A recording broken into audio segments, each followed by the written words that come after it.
Hello everyone, this is Mukesh. तो एक बार फिर से आप सभी का स्वागत है हमारे चैनल में जिसका नाम है फिजिक्स तड़का। तो आज देखो अपने डिस्कस करने वाले हैं आरपीएससी असिस्टेंट प्रोफेसर फिजिक्स। ठीक है, जिसकी वैकेंसी है वो आ चुकी है 22 जून को। इसके जो एग्जामिनेशन फॉर्म है वो स्टार्ट हो जाएंगे 26 जून से। ठीक है, जो भी इंटरेस्टेड कैंडिडेट है वो अप्लाई कर सकते हैं। देखो इस पर्टिकुलर वीडियो में अपने किन किन टॉपिक पर बात करेंगे ताकि मैं तुम्हें बता दूं, ताकि तुम्हारे करेंगे। सबसे पहले अपने वैकेंसी डिटेल के बारे में डिस्कस करेंगे कि ये जो वैकेंसी है इसमें क्या क्या पूछा है, क्या एलिजिबिलिटी है, क्या प्रिपेयर करना है, कैसे प्रिपेयर करना है, कैसे एग्जाम पैटर्न होगा, एमएससी वाले दे सकते हैं नहीं दे सकते, फाइनल ईयर वाले दे सकते हैं नहीं दे सकते, कब एग्जाम होगा, वो सारी चीज़ें अपने डिस्कस करेंगे। कितनी नंबर ऑफ सीट्स है, ठीक है, ये एज क्या है, वो सारी चीज़ें डिस्कस करेंगे।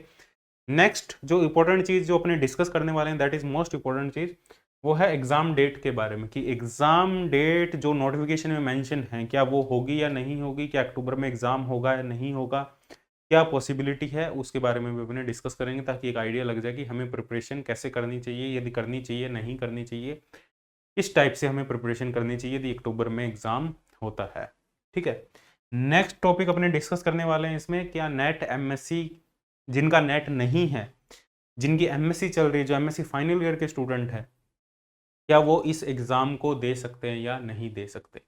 ठीक है, क्या उन्हें देना चाहिए नहीं देना चाहिए, क्या प्रिपेयर करना चाहिए, यदि दे सकते हैं तो क्या एग्जाम देना चाहिए नहीं देना चाहिए, प्रिपेयर करना चाहिए नहीं करना चाहिए, उसके बारे में अपने डिस्कस करेंगे। और सबसे इंपॉर्टेंट चीज, यदि एग्जाम, यहाँ से तुम्हें पता लग जाएगा कि एग्जाम देना चाहिए नहीं देना चाहिए। यदि एग्जाम देना है तो प्रिपरेशन करनी पड़ेगी, तो उसके लिए प्रिपरेशन स्ट्रेटेजी पे अपने कंप्लीट डिस्कस करेंगे कि कैसे प्रिपेयर करना है, कितना प्रिपेयर करना है, कौन से टॉपिक पढ़ने हैं, किन टॉपिक पे ज़्यादा फोकस करना है, क्या पेपर का पैटर्न है, किस हिसाब से तैयारी करनी है, जीके को पढ़ना है नहीं पढ़ना, कितना पढ़ना है, फिजिक्स को कितना टाइम देना है, वो सारी चीज़ें अपने इसमें डिस्कस करेंगे। उसके बाद में यदि जो प्रिपरेशन करना चाहते हैं, देखो सेल्फ प्रिपरेशन जो करना चाहते हैं वेल एंड गुड, ठीक है, जिन्होंने पहले प्रिपेयर किया हुआ है। लेकिन जो बैच ज्वाइन करना चाहते हैं, बैच भी अवेलेबल है, ऑलरेडी एक बैच चल रहा है। ठीक है, मैंने भी एग्ज़ाम क्वालिफाई किया है। ठीक है, तो ऑलरेडी एक बैच चल रहा है, न्यू बैच, वो ज्वाइन कर सकते हो। एक न्यू बैच भी आने वाला है जो प्री रिकॉर्डेड बैच है, जिनको कंप्लीट सिलेबस एक साथ चाहिए, तो वो लास्ट में अपने डिस्कस करेंगे जब ये सारी चीज़ें अपने डिस्कस कर लेंगे। बैच में क्या क्या होगा, कोर्स फीचर क्या है, कैसे तुम्हें एक्सेस करना है, कितने टाइम में सिलेबस कवर हो जाएगा, वो सारी चीज़ें अपने डिस्कस करने वाले हैं। सबसे पहले अपने वैकेंसी डिटेल के बारे में डिस्कस करें तो ये कंप्लीट तुम्हारी वैकेंसी है, देख सकते हो यहाँ पे। हाँ, राजस्थान लोक सेवा आयोग 22/6/2023 का नोटिफिकेशन है, 22 जून का नोटिफिकेशन है। परीक्षा सहायक आचार्य भी कह देते हैं कॉलेज शिक्षा को। ठीक है, और 1913 पदों पर, ठीक है, 48 विषयों के 1913 पदों पर ये वैकेंसी है, 1913। ठीक है, और उसके बाद में बात करें परमानेंट जॉब है। ठीक है, लेवल 10 की जॉब है। नंबर नेम ऑफ सब्जेक्ट की बात करें, देखो फिजिक्स की अपने बात करते हैं, बॉटनी की 70 है, केमिस्ट्री की 81 है। फिजिक्स की अपने बात करें, there are total 60 number of seats, और 60 सीट्स इनफ सीट है। कंपटीशन वाइज देखें तो enough, more than enough seat है यदि तुम अच्छे से प्रिपेयर करके एग्जाम देते हो। पिछली बार से डबल सीट है फिजिक्स की। ठीक है, और उसमें 25 जनरल की, 9 ओबीसी की, 4 ईडब्ल्यूएस की है। ठीक है, बाकी एससी एसटी और अदर कास्ट की है। ठीक है, तो ये नंबर ऑफ सीट्स है टोटल। एलिजिबिलिटी की बात करें, इसमें एग्जाम नहीं क्वालिफाई है, ठीक है, पीएचडी नहीं है, एमएससी अपीयरिंग में हो, एमएससी फाइनल ईयर में हो, एमएससी प्रीवियस ईयर में, तो भी इस एग्जाम को तुम दे सकते हो। क्योंकि जो एमएससी, देखो एमएससी जो फाइनल ईयर में और जिनका नेट नहीं क्वालिफाई है उनको तो ये एग्जाम देना ही देना है। क्यों देना है? क्योंकि टारगेट बना लो दिसंबर, क्योंकि जो तो क्वालिफिकेशन है, एलिजिबिलिटी है, वो कब तक चाहिए, इंटरव्यू डेट तक। और इंटरव्यू मुझे नहीं लगता कि इनका जून जुलाई से पहले होगा, 2024 से। ठीक है, क्योंकि एग्जाम यदि अक्टूबर में हुआ तो इंटरव्यू इनका जून जुलाई तक जाएगा। इंटरव्यू यदि जून जुलाई तक इनका जाएगा तो तुम्हारे पास में इनफ टाइम है, ठीक है, नेट का एग्जाम क्वालिफाई करने के लिए। क्योंकि दिसंबर वाला एग्जाम है, हो सकता है जून वाली पॉसिबिलिटी भी बन जाए, बट जून का रिजल्ट जल्दी नहीं आता है। फिर भी देखते हैं, यदि इनका एग्जाम लेट भी होता है आरपीएससी का, तो भी तुम्हारे पास में और ज्यादा चांस मिल जाएंगे तुम्हें नेट को क्वालिफाई करने के लिए। और नेट और असिस्टेंट प्रोफेसर की जो प्रिपरेशन है वो सेम ही है। तो तुम असिस्टेंट प्रोफेसर की प्रिपरेशन करो, नेट की प्रिपरेशन ऑटोमेटिकली हो जाएगी, या नेट की प्रिपरेशन करो साथ में जीके पढ़ो, तो असिस्टेंट प्रोफेसर की तुम्हारी प्रिपरेशन इजीली हो जाएगी, क्योंकि असिस्टेंट प्रोफेसर का जो लेवल है वो सेम वही लेवल आ रहा है जो, और आगे मेरे को लग रहा है और भी टफ आने वाला है पेपर, जो पिछला पेपर हुआ था उससे भी टफ हो सकता है, क्योंकि पिछले पेपर का लेवल अच्छा खासा था, CSIR नेट और गेट और इन लेवल का एग्जाम पूछा गया था, तो उसी लेवल का पेपर आ रहा है, तो सेम चीजें पढ़नी है। बात करते हैं अपने, देखो इसमें, हाँ, तो ये तुम्हारी एलिजिबिलिटी होगी कंप्लीट, ठीक है, क्लियर है यहां तक। अब बात करें यहां पे अपने,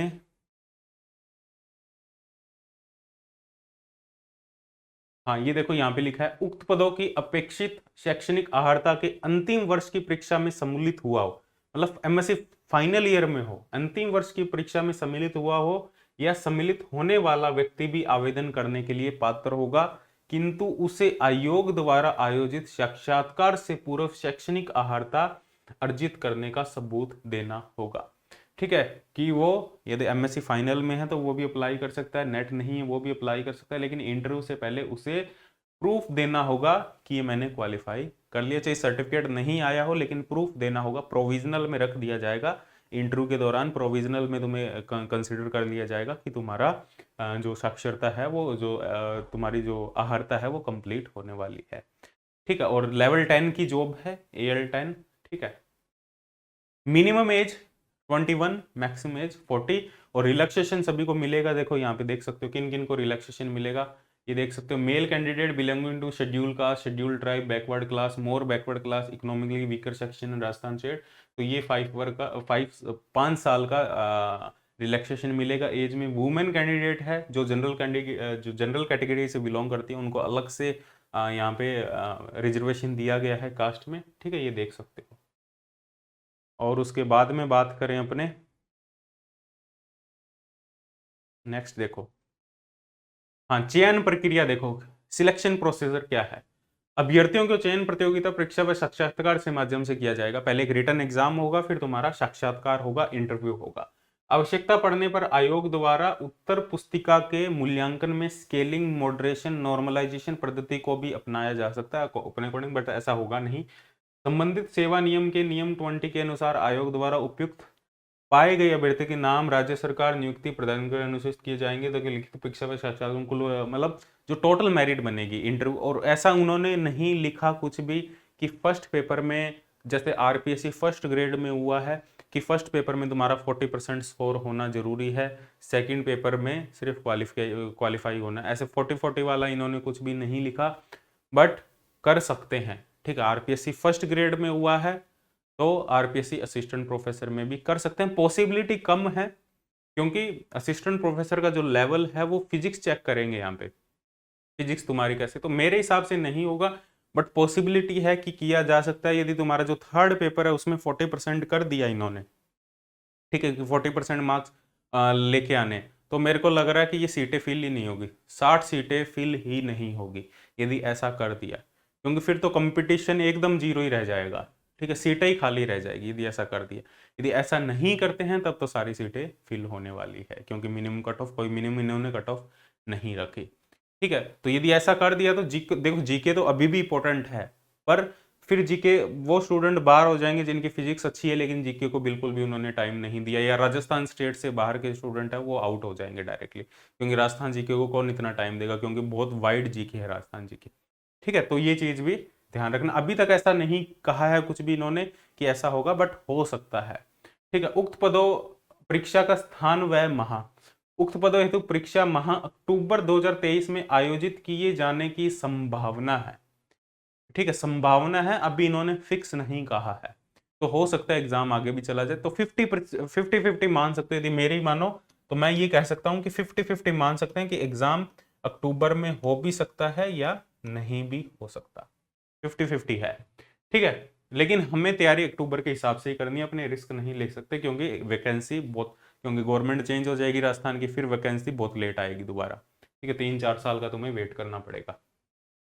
परीक्षा स्थान व तिथि के संबंध में यथासमय सूचित कर दिया जाएगा। ठीक है, परीक्षा आयोजन, परीक्षा वस्तुनिष्ठ रूप में ऑनलाइन, ऑफलाइन, ऑनलाइन या ऑफलाइन वो उनके ऊपर है, पर ऑफलाइन ही होगी, ज्यादा चांसेस ऑफलाइन के ही है। ठीक है, आवेदन तिथि है वो तुम आवेदन कब कर सकते हो, एप्लीकेशन फॉर्म 26 जून से 27 जुलाई तक रात को 12 बजे तक अप्लाई कर सकते हो। कैसे अप्लाई करना है, SSO ID से करना है, ठीक है। ये कुछ इंपॉर्टेंट बातें हैं, ठीक है। रिटन एग्जामिनेशन कैसे होगा, 3 पेपर होंगे जैसा हमेशा होता आया। First paper subject concern with post, second paper भी सब्जेक्ट कंसर्न होगा, 75 मार्क्स का होगा, 150 क्वेश्चन होंगे, आधा आधा नंबर का एक क्वेश्चन होगा। सेकंड पेपर भी 75 मार्क्स का होगा, 150 क्वेश्चन होंगे, आधा आधा नंबर का एक क्वेश्चन होगा।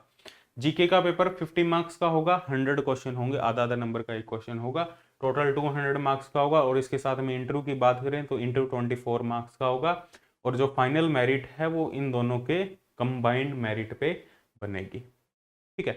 To extend of 3 time of the total number of vacancy, और 3 गुना टोटल नंबर ऑफ कैंडिडेट बुलाए जाएंगे। जरूरी नहीं है 3 गुना बुलाएंगे, क्योंकि कई बार ओबीसी कट ऑफ ज़्यादा चली जाती है तो जनरल से ज़्यादा निकाल नहीं सकते, तो सभी कैंडिडेट को बुला लिया जाता है जो जनरल की कट ऑफ को क्लियर करते हैं। तो 5 गुना 6 गुना भी हो जाते हैं कई बार, तो हमेशा 3 गुना नहीं रखते, मिनिमम 3 गुना तो बुलाएंगे, ये है, ठीक है। और अपना ओबीसी वगैरह सर्टिफिकेट वो बाद की बात है, इंटरव्यू में इतना टाइम मिल जाता है, जब सिलेक्शन हो जाए तब बनवा लेना वो, यदि पुराना है तो, ठीक है। तो ये कंप्लीट वैकेंसीज थी, ठीक है। अब अपने बात करें यहाँ पे, देखो वैकेंसीज, एग्जाम डेट हमने ऑलरेडी डिस्कस कर लिया। जो एग्जाम डेट है वो तुम्हारी अक्टूबर में होने वाली है, बट मेरे हिसाब से अक्टूबर में तुम्हारा एग्जाम 50% चांसेस है कि अक्टूबर में तुम्हारा एग्जाम हो जाएगा, और 50% चांसेस है कि शिफ्ट हो जाएगा। बट मैं तो यही मान के चल रहा हूँ तुम्हारा एग्जाम अक्टूबर में है, और तुम्हारे पास में 3 मंथ है, 3 मंथ कह सकते हैं या 4 मंथ भी अपने कह सकते हैं, क्योंकि ऐसे नहीं कि अक्टूबर की फर्स्ट डेट को ही हो जाएगा। अक्टूबर में शेड्यूल आएगा, जीके का पेपर होगा सभी का कंबाइन, तो जीके का तो अक्टूबर में हो जाएगा, हो सकता है फिजिक्स का पेपर तुम्हारा नवंबर में चला जाए, तो तुम्हें एक्स्ट्रा दिन मिल जाएंगे। तो फिजिक्स के लिए तुम्हारे पास में 4 महीने हैं, और जीके के लिए तुम्हारे पास में मान के चलो 3 महीने हैं, ठीक है। और ये भी हमने डिस्कस कर लिया कि नेट एमएससी फाइनल चाहिए या नहीं चाहिए। नेट जरूरी नहीं है कि तुम्हारा क्वालिफाई हो, लेकिन दिसंबर वाला नेट क्वालिफाई कर लेना, पूरे चांस बन जाएंगे। तो असिस्टेंट प्रोफेसर की तैयारी कर रहे हो या नेट की तैयारी कर रहे हो, एक ही बात है। तो मैं तो कह रहा हूँ असिस्टेंट प्रोफेसर की तैयारी करो, नेट भी इजिली तुम्हारा क्वालिफाई हो जाएगा। यदि असिस्टेंट प्रोफेसर नहीं होता, कम से कम नेट तो हो जाएगा। यदि नेट नहीं होता है, कम से कम तैयारी हो जाएगी तुम्हारी, ताकि तुम नेक्स्ट वाला नेट दे सको, ठीक है। तो प्रिपरेशन जरूर करना। मैं तो यही कहूँगा जो एमएससी स्टूडेंट है या जो नेट के लिए कहीं ना कहीं सोच रहे हैं, और सोचना जरूर इसके बारे में, एमएससी फाइनल में है, जरूर प्रिपरेशन करना इसकी, ठीक है। अब अपने बात करते हैं प्रिपरेशन स्ट्रेटेजी की। देखो मैंने भी एग्ज़ाम दिया था, लेकिन मैं फाइनल मेरिट में नाम नहीं आया था, ठीक है। काफ़ी मैंने एक वीडियो भी बना रखी है स्पेशल इस पे, माई एक्सपीरियंस करके, वो वीडियो देख लेना, उसका जो लिंक है वो डिस्क्रिप्शन में डाल दूंगा। और क्यों नहीं हुआ था सिलेक्शन, क्या मेरी गलतियां रही थी, क्या मिस्टेक्स रही थी, मैंने इतना ज़्यादा इनफ टाइम नहीं दिया था, और चीज़ों को बहुत ज़्यादा टाइम दे दिया, ऑनलाइन कोचिंग वगैरह या अपने और भी बहुत सारी चीज़ें थी। मैंने इसमें सारी चीज़ें डिटेल में डिस्कस की है, क्या चीज़ें हमें नहीं पढ़नी, क्या चीज़ें पढ़नी है, कितना पढ़ना है, कितना टाइम देना है, वो सारी चीज़ें इसमें मैंने डिस्कस की हुई है, माई एक्सपीरियंस, ठीक है। इंटरव्यू में क्या पूछा जाता है, कैसा इंटरव्यू होता है, वो बाद की बात है, फिर भी मैंने कंप्लीट एक्सपीरियंस अपना शेयर किया हुआ है, तो वो देख लेना यहाँ पे, ठीक है। प्रिपरेशन स्ट्रेटजी की बात करें, देखो फिजिक्स की अपने बात करें प्रिपरेशन स्ट्रेटजी, एक सेकेंड, तो थोड़ी वीडियो लंबी हो सकती है, पर मैं डिटेल में बनाऊंगा कंप्लीट, ठीक है। मैंने ऑलरेडी पहले ही कह दिया कि वीडियो डिटेल्ड वीडियो होगी, तो इसमें अपने कंप्लीट डिस्कशन करेंगे प्रिपरेशन स्ट्रेटजी। देखो फिजिक्स की अपने बात करें, फिजिक्स में जो सिलेबस मेंशन है, ठीक है, 60 सीटें हैं फिजिक्स में, टोटल नंबर ऑफ सीट 60 है। तो जो सिलेबस मेंशन है और खाली रहेगी सीटें, कुछ सीटें खाली रह जाती है, ठीक है। यदि उन्होंने वो मिनिमम 40% वाला क्राइटेरिया लगा दिया, तो सीटें डेफिनेटली खाली रहने वाली है। यदि नहीं लगाया तो फिल हो जाएगी, ठीक है। और मेरे हिसाब से थोड़ा बहुत तो यार लगाना चाहिए, क्योंकि ये होता है उससे जो क्वालिफाइड कैंडिडेट है, ठीक है, यदि मेरी मानना हो तो लगाना चाहिए, क्योंकि जो एक्चुअल में जो क्वालिफाइड है फिर वहाँ पे रोल नहीं आ जाता है। SC ST की भी एक मिनिमम क्वालिफिकेशन हो जाती है सभी की, ठीक है। इससे क्या होता है, एक लेवल आ जाता है कि इससे नीचे तो वो बंदा नहीं है, ठीक। इतनी मेहनत तो उसने की है कि इतने मार्क्स तो लेके आ रहा है कि वो एलिजिबल है, वो पढ़ा सकता है। देखो नौकरी सभी को चाहिए, अब हमारी सोच क्या हो जाती है, अभी कैसे भी मिले नौकरी, ठीक है, हमें नौकरी चाहिए, लेकिन उससे ऊपर यदि अपने एक एक अपने बिना बायस होके सारी चीजें देखे तो एक आदमी वो होना चाहिए जो कम से कम क्वालिफाइड तो हो, कम से कम उसे पढ़ाना आता हो, कम से कम उसे थोड़ी बहुत तो नॉलेज हो सब्जेक्ट की। ऐसे नहीं भाई 0 मार्क्स आ रहे हैं, नेगेटिव मार्क्स आ रहे हैं, 1 मार्क्स आ रहे हैं, 2 मार्क्स आ रहे हैं, फिर भी वो असिस्टेंट प्रोफेसर बन रहा है और फिजिक्स पढ़ा रहा है। ऐसा नहीं होना चाहिए। तो थोड़ा बहुत तो होना चाहिए। नो डाउट कि सभी यही एक्सपेक्ट कर रहे होंगे भी 40% वाला ना हो, मेरे अकॉर्डिंग तो 40% वाला हो तो ज़्यादा अच्छा है। ठीक है, कम से कम वहां से ये तो आइडिया मिल जाता है कि हाँ मिनिमम इतना तो ये स्कोर किया है तो एलिजिबल है ये, ठीक है, पढ़ाने के लिए। फिजिक्स की टोटल नंबर ऑफ सीट 60 है, और इसमें जो पेपर फर्स्ट होगा तुम्हारा, पेपर फर्स्ट और पेपर सेकंड, और जो पेपर फर्स्ट और पेपर सेकंड का जो कंप्लीट सिलेबस है वो तुम्हारा CSIR नेट फिजिक्स का ही सिलेबस है। बस 5 से 6 टॉपिक एक्स्ट्रा है, और कुछ एक्स्ट्रा नहीं है। जो आप एक्स्ट्रा का मतलब ये नहीं कह सकते कि बहुत ज़्यादा ही एक्स्ट्रा है। एक्स्ट्रा का मतलब जो कुछ डिजिटल जो इलेक्ट्रॉनिक्स है उसमें कुछ टॉपिक एक्स्ट्रा है, बाकी कहीं कुछ एक्स्ट्रा नहीं है। उसमें जो जेड पैरामीटर वगैरह वो अपने नेट में कई बार स्किप कर देते हैं, लेकिन वो यहाँ हमें पढ़ना है। ठीक है, कंप्लीट ये मान के चलो 95% 90 to 95% जो सिलेबस है वो सेम सिलेबस है CSIR नेट फिजिक्स का और इसका असिस्टेंट प्रोफेसर का। पेपर फर्स्ट जो होगा इसमें 5 यूनिट है, और पेपर सेकंड में 5 यूनिट है। टोटल 10 यूनिट है। नेट में 9 यूनिट होती है, क्योंकि इन्होंने इलेक्ट्रॉनिक्स की 2 यूनिट दे रखी है, एक सर्किट एनालिसिस, एक इलेक्ट्रॉनिक्स। नेट में अपने वो कंबाइन पढ़ते हैं, यहाँ इन्होंने 2 यूनिट के फॉर्म में दे दिया। इसमें से तुम्हारे 150 क्वेश्चन आएंगे, इसमें से तुम्हारे 150 क्वेश्चन आएंगे। 150 डिवाइड बाय 5 करोगे यदि तुम्हारे, तो 30 क्वेश्चन होंगे एक सब्जेक्ट से। तो 30 क्वेश्चन, हर एक सब्जेक्ट से तुम्हें 30 क्वेश्चन देखने को मिलेंगे। हो सकता है किसी मेजर जो सब्जेक्ट है जैसे electromagnetic theory, quantum mechanics, classical mechanics, MP, इनमें से 30 से ज़्यादा भी हो सकते हैं। तो मान के चलो 30 क्वेश्चन होंगे, और हर एक सब्जेक्ट में 30 से 40 ही टॉपिक होते हैं मैक्सिमम। इतने ही टॉपिक होते हैं, तो हर एक टॉपिक से तुम्हें क्वेश्चन देखने को मिलेगा। तो ये करना है। सबसे पहली चीज तो पेपर एनालिसिस से हमें ये पता लगती है कि हमें जो प्रिपरेशन है उसमें सिलेबस कंप्लीट करना पड़ेगा, चाहे कुछ भी हो जाए, सिलेबस कंप्लीट करना पड़ेगा। सिलेबस को अपने स्किप नहीं कर सकते, चाहे पेपर हमारा पूरा अटेम्प्ट ना हो। पेपर पूरा अटेम्प्ट होता भी नहीं है लास्ट तक, और देखा भी नहीं जाता, बट हमें सिलेबस कंप्लीट करना पड़ेगा। ठीक है, यदि हमें अच्छा स्कोर करना है। स्कोर देखो, कट ऑफ जो रहती है वो, यदि पिछले बार जैसा पेपर आया तो कट ऑफ 50% ही रहती है। 50 फिजिक्स की कट ऑफ 50% ही रहती है, जीके और इंटरव्यू वगैरह मिला के, क्योंकि 224 नंबर का टोटल है। 224 में से जो पिछली कट ऑफ थी, यदि अपने बात करें 120 प्लस थी जनरल की, और OBC की बात करें तो 115 प्लस थी, कुछ इस टाइप की कट ऑफ थी। ठीक है, जो पिछली कट ऑफ थी, तो ये मान के चलो 50% से ऊपर ही है, 50% से नीचे नहीं है। तो 50% तो रहने के पूरे पूरे चांसेस है। अब वो बाकी एग्जाम पे डिपेंड करता है कि एग्जाम का लेवल कैसा आता है। सीट्स भी ज़्यादा है इस बार, तो हो सकता है थोड़ी सी कम हो जाए, बट मेरे को नहीं लगता कि कम होगी, क्योंकि सीट ज़्यादा है तो कंपटीशन भी बड़ा है। नेट भी काफ़ी लोगों ने क्वालिफाई किया है, तो ऐसा नहीं है कि कट ऑफ कम रहेगी। बाकी यार सारी चीज़ें एग्जाम पे डिपेंड करती है कि एग्जाम का लेवल कैसा आता है। ठीक है, तो ये कंप्लीट सिलेबस तुम्हें करना है। करना कैसे है, नेट वाला सिलेबस ही करना है। क्वेश्चन कैसे प्रैक्टिस करने हैं नेट के, बाकी अपना बैच भी चल रहा है, वो भी मैं कंप्लीट इन्फॉर्मेशन दूंगा कि बैच कैसे चल रहा है, कौन कौन से बैच अवेलेबल है, कौन सा ज्वाइन कर सकते हो। 5-5 यूनिट कंप्लीट करनी है। क्वेश्चन प्रैक्टिस पे ज़्यादा फोकस करना है। क्वेश्चन प्रैक्टिस सबसे ज़्यादा इंपॉर्टेंट है। जब तक क्वेश्चन प्रैक्टिस नहीं करोगे तो सिलेबस में उलझे रह जाओगे। तो क्वेश्चन प्रैक्टिस मस्ट है, और इसमें तुम्हारा PYQ तुम्हें जरूर लगाने हैं, किसके, गेट के, नेट के, IIT जैम के, ठीक है, और इवन जस्ट के। ये PYQ मस्ट है। गेट के हो सके जितने पुराने क्वेश्चन हो उतना अच्छा है। ठीक है, सारे क्वेश्चन, पीछे के सारे क्वेश्चन लगभग कवर हो जाए। नेट के 10 से 15 साल के, IIT जैम के 10 साल के, जस्ट के 10 साल के क्वेश्चन हो तो इनफ है, मोर देन इनफ है।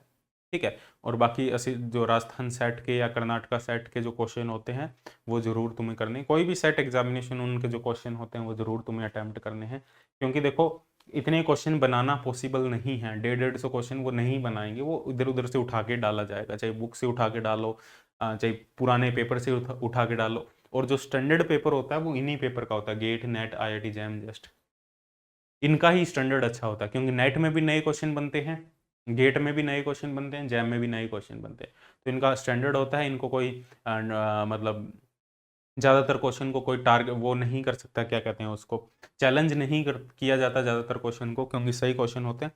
तो इस वजह से काफ़ी चांसेस है तो क्वेश्चन के रिपीट होते हैं यहाँ से। ठीक है, रिपीट हुए भी हैं, पिछले एग्जाम में भी रिपीट हुए, इस बार भी रिपीट होने के पूरे पूरे चांसेस है। बाकी आरपीएससी है, किससे बनवाया जाता है पेपर, कौन प्रोफेसर बनाए, उनका दिमाग कैसा चलता हो, डायरेक्ट सारे बुक से ही डाल दिए। जैसे नेट का इस बार पेपर हुआ था, ठीक है, नेट का इस बार पेपर थोड़ा इस टाइप का था, अनएक्सपेक्टेड पेपर था। अनएक्सपेक्टेड देखने में वो इजी लग रहा था, जिसने नहीं अटेम्प्ट किया उस पेपर को, CSIR नेट का जो भी पेपर हुआ था रिसेंट ईयर में, जिसने अटेम्प्ट नहीं किया उसको तो देखने में बहुत ईजी लग रहा था, ये क्या इजी इजी क्वेश्चन है। लेकिन जब अटेम्प्ट करने बैठते हैं उसको, मैंने खुद सोल्व किया था उस पेपर को, जब अटेम्प्ट करने बैठते हैं तब समझ में आता है नहीं ये पेपर तो फंसने वाला पेपर था, नेगेटिव मार्किंग वाला पेपर था ये। और सी सेक्शन तो ऐसा था कि हर क्वेश्चन में थोड़ा ना थोड़ा डाउट, तुम अप्रोच कर रहे हो लास्ट तक जा रहे हो, लास्ट में रिजल्ट नहीं आ रहा, अप्रोच कर रहे हो लास्ट तक जा रहे हो, लास्ट में रिजल्ट नहीं आ रहा। तो स्टार्टिंग हमारी गलत हो रही थी हर क्वेश्चन में। ठीक है, तो सी सेक्शन काफ़ी ज़्यादा टफ पेपर, कट ऑफ भी कम रहेगी जितनी मैंने एक्सपेक्ट की थी, बिना पेपर को सोल्व किए हुए मेमोरी बेस्ड क्वेश्चन के बेसिस पे, उससे भी कट ऑफ कम रहने वाली है। ठीक है, CSIR नेट की। तो ये कंप्लीट तुम्हारा पेपर फर्स्ट और पेपर सेकंड है, सिलेबस कंप्लीट करना है। नेक्स्ट चीज जो अपने को डिस्कस करनी है, पेपर थर्ड। पेपर जो थर्ड है देखो, उसको तुम नेग्लेक्ट नहीं कर सकते, सिलेक्शन में पेपर थर्ड का मोस्ट इंपॉर्टेंट रोल रहता है। ठीक है, इसके बिना सिलेक्शन नहीं लिया जा सकता, राजस्थान जीके पढ़नी ही पड़ेगी। हाँ, इसमें तुम थोड़ा ये हो सकता है कि फोकस किसी और चीज़ों पे कर दो, जैसे फोकस जियोग्राफी पे कर दो, पॉलिटिकल साइंस पे कर दो, ठीक है, करंट पे कर दो, बजट, इकोनॉमी। ठीक है, ये चीज़ें पढ़ना थोड़ी इजी है, जो साइंटिफिक जिनका साइंस बैकग्राउंड है उन स्टूडेंट के लिए ये चीज़ें पढ़ना इजी है और लेंथी भी नहीं है। हिस्ट्री थोड़ा सा, हिस्ट्री और राजस्थान की जो हिस्ट्री है, जो लिटरेचर है, उसमें नाम वगैरह काफ़ी, ये चीज़ें पढ़ना थोड़ा डिफिकल्ट है। ठीक है, मैंने बिल्कुल भी टाइम नहीं दिया था इस चीज़ को, बहुत कम टाइम दिया था, तो इस वजह से मेरे इसमें मार्क्स भी बहुत कम थे और इसी वजह से सिलेक्शन भी रुका था। ठीक है, क्योंकि फिजिक्स में तो एवरेज उतना ही स्कोर करते हैं सभी स्टूडेंट। ठीक है, बहुत ज़्यादा स्कोर नहीं हो पाता जितना सभी का होता है, एवरेज यदि हमने उतनी मेहनत की है तो उतना स्कोर हो जाता है। बट जो सिलेक्शन में जो हेल्पफुल चीज़ें हैं वो एक तो राजस्थान जीके है और एक इंटरव्यू है। ठीक है, क्योंकि देखो सारा काम 10 नंबर पे ही हो जाएगा, 10 नंबर पे ही मेरिट खत्म हो जाती है, 10 नंबर पे सीट खत्म हो जाती है। तो 10 नंबर का डिफरेंस तो कहीं भी आ सकता है। ठीक है, इंटरव्यू और राजस्थान जीके मिला लो, 10 नंबर का डिफरेंस वैसे ही आ जाएगा सभी के मार्क्स में। तो 10 नंबर पे ही मेरिट डिसाइड हो जाती है, 10 नंबर पे ही सारी सीटें फिल हो जाती है। ठीक है, ऐसा नहीं है कि बहुत लार्ज गैप 50 नंबर का गैप आ रहा है, ऐसा बिल्कुल भी नहीं, 10 नंबर का ही गैप रहता है, 10 नंबर भी बहुत ज़्यादा है। ठीक है, तो ये पार्ट नेग्लेक्ट नहीं कर सकते। इसके लिए देखो, यदि तुमने जीके कभी नहीं पढ़ी है तो कोर्स फॉलो कर सकते हो कोई भी। ठीक है, राजस्थान जीके का देख लेना, कोई भी कोर्स फॉलो कर सकते हो, बहुत सारी कोचिंग अवेलेबल है। यदि तुमने पहले पढ़ी है फिर कोर्स ज्वाइन करने की जरूरत नहीं है, फिर डायरेक्ट नोट्स या जो भी तुम्हारे पास में बुक्स है या जहाँ से भी तुमने पहले पढ़ा है, नोट्स बुक्स या कोई भी गाइड हो तुम्हारे पास में, जैसे पनोरमा आती है कॉलेज लेक्चरर की। ठीक है, कॉलेज लेक्चरर की एक बुक आती है पनोरमा, काफ़ी अच्छी खासी बुक बताई जाती है कि अच्छी बुक है, मेरे पास भी पढ़ी है लेकिन पढ़ी नहीं थी उसको, बिल्कुल भी खोल के नहीं देखा था। ठीक है, पनोरमा बुक आती है, ठीक है, कॉलेज लेक्चरर की, काफ़ी मोटी सी बुक है, उसको पढ़ सकते हो। नोट्स पढ़ सकते हो, नोट्स अवेलेबल हो कोई तुम्हारे पास में पहले से कॉलेज लेक्चरर के, या वीडियो लेक्चर्स। और उसमें हिस्ट्री पे मत जाना, हिस्ट्री लास्ट में ही करना, क्योंकि हिस्ट्री पे यदि चले गए उसमें, हाँ हिस्ट्री का नो डाउट अच्छा खासा पोर्शन आता है एग्जाम में, बट पहले हिस्ट्री पे चले गए तो फिर हिस्ट्री में 2 महीने हिस्ट्री में ही लगे रह जाओगे। क्योंकि जिसने कभी राजस्थान जीके नहीं पढ़ा उसके लिए जीके पढ़ना ये समझ लो कि 3 से 4 महीने का गेम है।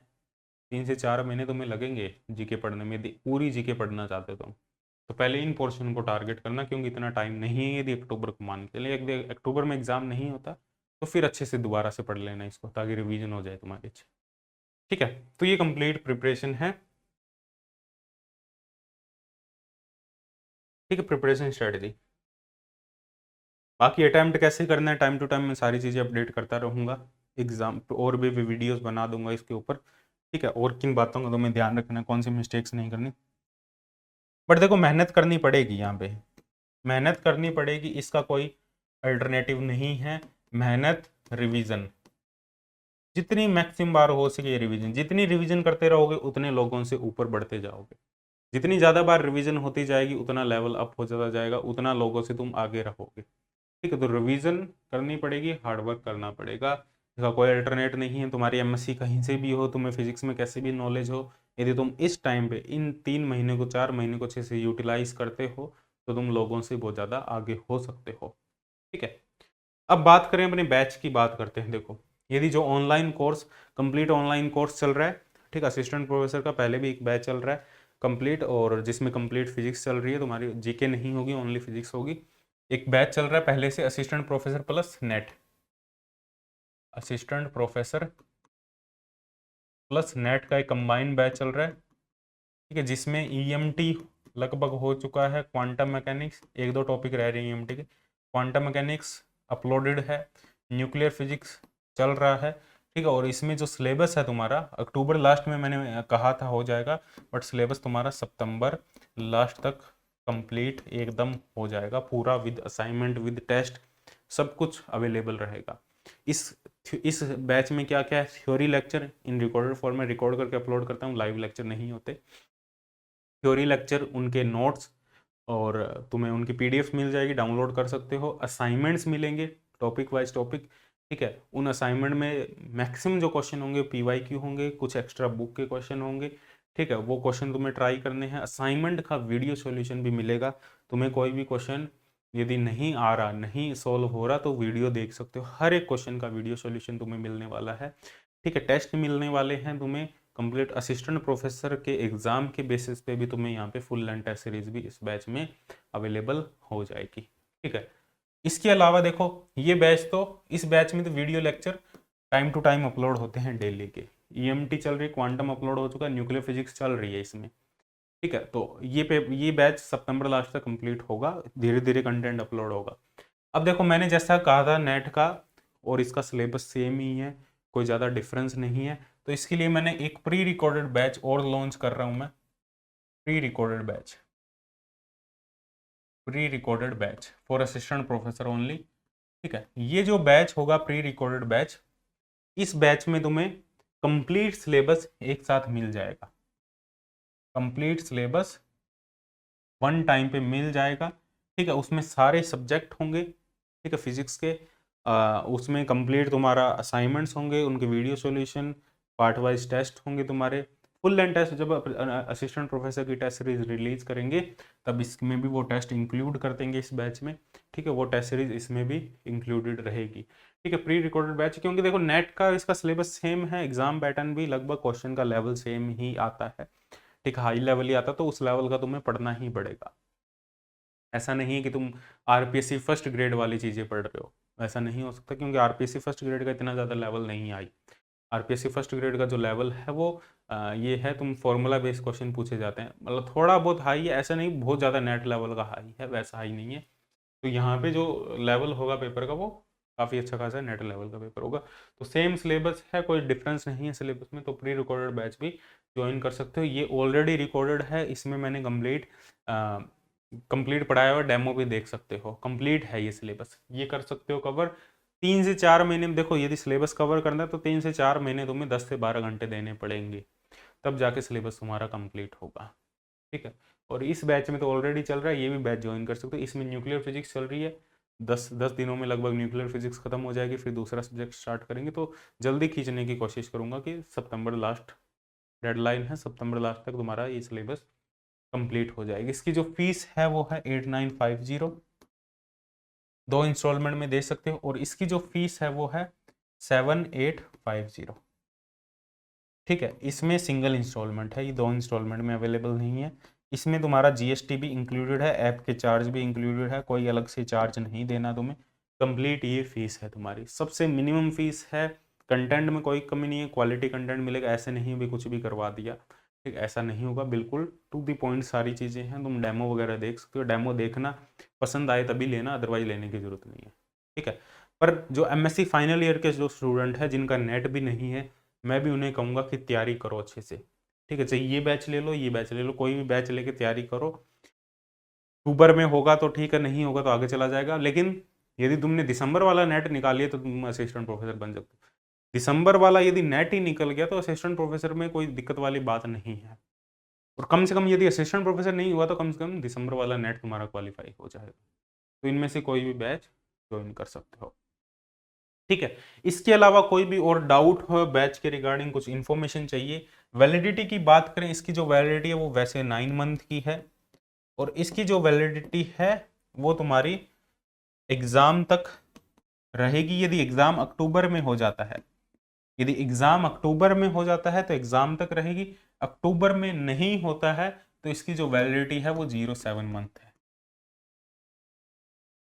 ठीक है, इतने महीने में तुम्हारा सिलेबस कंप्लीट हो जाएगा और इसकी जो वैलिडिटी है वो 9 मंथ की है। ठीक है, इसमें इंस्टॉलमेंट नहीं है, इसमें 2 इंस्टॉलमेंट अवेलेबल है, तो इंस्टॉलमेंट में भी पे कर सकते हो। तो ये कंप्लीट फीस है। और बात करें अपने, ठीक है, हेल्पलाइन नंबर की बात करें तो इस पे कांटेक्ट कर सकते हो, 9560182735 पे कांटेक्ट कर सकते हो। टेलीग्राम ग्रुप ज्वाइन कर लो, टेलीग्राम ग्रुप ज्वाइन कर लो ताकि वहाँ टाइम टू टाइम इंफॉर्मेशन मिलती रहे। इसका एक व्हाट्सअप ग्रुप भी है इस बैच का, इसका अलग से बना देंगे या इसी में ही ऐड कर देंगे। अलग से एक व्हाट्सअप ग्रुप है जिसमें तुम्हें ऐड कर दिया जाएगा। ठीक है, कंप्लीट। और टेलीग्राम ग्रुप ज्वाइन कर सकते हो और इसके अलावा वेबसाइट पे विजिट कर सकते हो और इन्फॉर्मेशन के लिए www.physicstadka.com। और इसके अलावा ऐप डाउनलोड कर लो जिसका जो लिंक है डिस्क्रिप्शन में मिल जाएगा। जो वीडियो लेक्चर है तुम्हारे वो ऐप में ही चलेंगे, पीडीएफ डाउनलोड कर सकते हो। जो पीडीएफ वगैरह है, टेस्ट वगैरह, वो वेबसाइट पे भी दे सकते हो, ऐप पे भी दे सकते हो, लेकिन वीडियो लेक्चर सिर्फ ऐप में ही चलेंगे। मेरे से रिक्वेस्ट मत करना बार बार सर वीडियो लेक्चर वेबसाइट पे भी एक्सेस दे दो। वेबसाइट पे वीडियो लेक्चर का एक्सेस नहीं होगा, ये मैंने चीज़ें ऑलरेडी पहले बताई हुई है। Video lecture will only be accessible in app. ठीक है, तो वीडियो लेक्चर सिर्फ ऐप में ही चलेंगे। आई थिंक सारी चीज़ें क्लियर हो गई है मेरे हिसाब से। मैंने कोई भी पॉइंट नहीं रखा है यहाँ पे, फिर भी मैं एक बार देख लेता हूँ। कुछ चीज़ें यदि रह जाती है तो फिर वो अलग से वीडियो बनाना बहुत ज़्यादा दिक्कत हो जाती है बार बार। ठीक है, लगभग सारी चीज़ें क्लियर कर ली है हमने।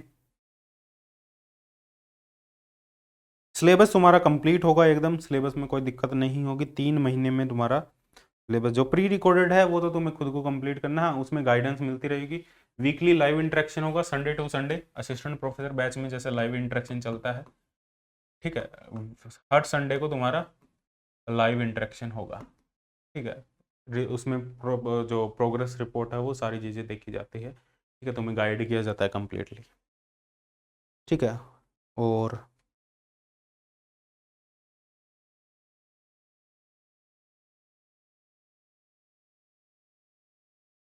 बस सारी चीज़ें मैंने लगभग कवर कर दी है और कुछ नहीं है। हाँ, डाउट फैसिलिटी भी अवेलेबल है। डाउट फैसिलिटी तुम्हारी व्हाट्सएप ग्रुप पे पूछ सकते हो या पर्सनली भी तुम पूछ सकते हो, वो सारी चीज़ें अवेलेबल है। ठीक है, बस यही सारे पॉइंट हैं, सारी चीज़ें मैंने कवर कर दी है। और फिर भी कोई डाउट हो फील फ्री टू आस्क, इस पर व्हाट्सएप डाल सकते हो, कॉल कर सकते हो। यदि नहीं पिक होगा तो बाद में कॉल बैक कर लिया जाएगा। तो आई होप सारी चीज़ें क्लियर है। All the best for the future, for the exam, for the upcoming exam. और जो सोच रहे हैं, जो विश कर रहे हैं कि इस एग्ज़ाम में असिस्टेंट प्रोफेसर बनने की, definitely you should prepare for this exam. College में हो, एमएससी कर रहे हो, किसी भी यूनिवर्सिटी से कर रहे हो, कोई मैटर नहीं करता। अब जो मेहनत करने वाले हो वो चीज़ें मैटर करती है कि तुम कितना टाइम इन्वेस्ट करने वाले हो। ठीक है, यदि अच्छा डेडिकेशन के साथ में डिसिप्लिन होकर यदि चीज़ों को कर सकते हो तो feel free to join the course. यदि नहीं कर सकते, मेहनत नहीं हो सकती, डिसिप्लिन नहीं रख सकते तो कोई ज़रूरत नहीं है कोर्स ज्वाइन करने की, पैसा वेस्ट है। यदि हाँ इच्छा है, डिज़ायर है, करना चाहते हो तो ज्वाइन कर सकते हो कोर्स को। जिन्होंने नेट की प्रिपरेशन की है, बहुत अच्छे से की है, पिछले वाला ही नेट क्वालिफाई किया है, तो उन्हें कोर्स ज्वाइन करने की ज़रूरत नहीं है। ठीक है, क्यों नहीं है ज़रूरत? क्योंकि टाइम वेस्ट होगा। जो तुमने नेट के नोट्स बनाए थे वही पढ़ो, जो कुछ एक्स्ट्रा टॉपिक नहीं पढ़े थे वो टॉपिक इधर उधर से कहीं से भी पढ़ लो। पूरा कोर्स दोबारा से ज्वाइन करके तुम दोबारा से सीरियल से वीडियो लेक्चर देके पढ़ने की तुम्हें ज़रूरत नहीं है। नोट्स पढ़ो, कुछ चीज़ें ऐड कर दो उनमें, जो टॉपिक नहीं है वो ऐड कर दो। यदि रिसेंट में तैयारी की है, बहुत टाइम हो गया तैयारी किए हुए, कुछ भी याद नहीं है, फिर कोर्स ज्वाइन कर सकते हो। बिल्कुल न्यू हो, बिगनर हो तो ज्वाइन कर सकते हो। तो अभी नेट क्वालिफाई किया, अभी कोचिंग ली है तो आई डोंट थिंक कि तुम्हें कहीं भी कोई भी कोर्स ज्वाइन करना चाहिए, चाहे मेरा कोर्स हो चाहे किसी और का कोर्स हो। मेरे को ऐसा नहीं लगता, क्योंकि पैसे पैसे वेस्ट है, पैसे से ज़्यादा टाइम वेस्ट है। ठीक है, चलो पैसे तो कोई दिक्कत नहीं है, पर टाइम बहुत ज़्यादा वेस्ट हो जाएगा। ठीक है, कहीं भी और मतलब ऐसा तुम करोगे तो। ठीक है, तो कीजिए, स्ट्रैटेजी के साथ हमें चलना, हर चीज़ सोच के चलना थोड़ा सा। ठीक है, तो मिलते हैं next time, bye bye, take care.